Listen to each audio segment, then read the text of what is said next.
North Yarmouth has historically been defined by wide open fields and working farms. But look at the edges of those properties today, and you'll see housing subdivisions rapidly advancing into the tree lines. It's easy to blame this physical shift entirely on developer demand. The reality is that for many large acreage homeowners, the pressure to sell comes directly from their own property tax bills. This diagram illustrates municipal assessments. By default, towns evaluate property based on highest and best use. If your 5-acre farm is zoned for residential growth, it's valued as a potential high-density conservation of working lands and open spaces, particularly in the farm and forest district. To bridge the gap between those conservation goals and the financial reality of the homeowner, Maine law offers a specific legislative tool, the Farm and Open Space Tax Law. This diagram shows a completely different assessment model called current use value. Instead of taxing the potential real estate value, the state assesses the land strictly based on its current agricultural output. This calculation drops the tax burden significantly. This policy is a deliberate trade. The town agrees to collect less tax revenue. In exchange, the homeowner legally maintains the rural landscape, acting as a permanent steward of the community's agricultural heritage. Qualifying for a current use assessment requires precise compliance with Maine Property Tax Bulletin No. 20. The state sets a rigorous checklist to prove the land is actually working. This property map shows the first requirement, minimum size. You must have at least 5 contiguous acres. Your actual house and immediate residential yard form an exclusion zone and do not count. While those 5 acres can include woodland, the core footprint must be dedicated to active farming, producing field crops, fruit trees, or greenhouse plants.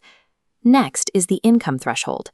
The agricultural activities on that specific tract of land must generate a gross annual income of at least $2,000 from the sale of farm products.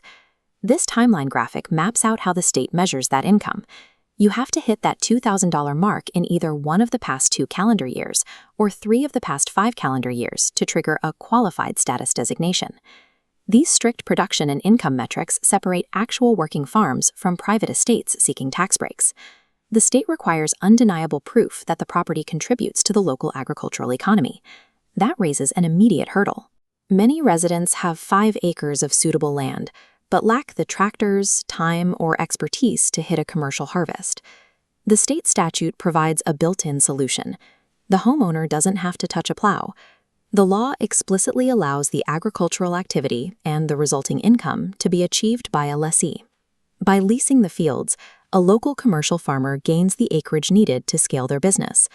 The crops they sell from that parcel count directly toward the homeowner's $2,000 income requirement. Filing for this protection requires strict adherence to the municipal calendar. The application paperwork must be submitted to the town assessor on or before April 1st of the year you want the tax reduction to start. That filing must include a detailed schedule of your gross farming income and a drawn map that specifically categorizes which parts of your property are active farmland and which parts are non-qualifying. Completing these administrative steps, securing a farmer, drawing the maps, and meeting the deadline, reclassifies private residential land as a productive component of North Yarmouth's agricultural inventory. Enrolling in this program is a legally binding commitment to the land. It is not a temporary financial maneuver you can turn on and off at will. This formula illustrates the state's withdrawal penalty. If you sell to a developer, you must pay back the taxes owed under the highest and best use rate for the previous 5 years, minus what you actually paid, plus municipal interest. That steep financial penalty acts as a fortress wall around the property.